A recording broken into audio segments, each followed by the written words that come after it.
پکی بات میں آپ کو بتا رہا ہوں، ہمیشہ جب بھی بستر پر جائیں سونے سے پہلے، نیند کرنے سے پہلے،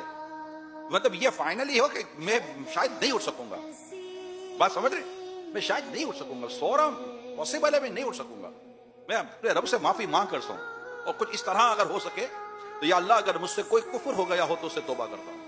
لا الہ الا اللہ محمد رسول اللہ صلی اللہ علیہ وسلم، یا اللہ میرے سارے گناہ معاف کر دے، مطلب یہ سب کرا کر سوئے، اللہ پاک کا نام لے کر سوئے، ذکر اذکار کر کے سوئے، میں سو جاؤں یا مصطفیٰ کہتے کہتے، میں سو جاؤں یا مصطفیٰ کہتے کہتے، کھلے آنکھ صلی علی کہتے کہتے۔ اور آگے سنیے، اگر وہ لوگوں کے حقوق ادا کرنے سے پہلے مر جائے تو قیامت کے دن حقدار اس کا گھیراؤ کریں گے۔ آج کل بڑا گھیراؤ، اب اپنے گھیراؤ کو یاد کرے، سمجھ رہے نا؟ اس دن حقدار اس کا گھیراؤ کریں گے، کوئی اسے ہاتھ سے پکڑے گا، کوئی اس کی پیشانی کی بال پکڑے گا، کسی کا ہاتھ اسی گردن پر ہوگا، کوئی کہے گا تم نے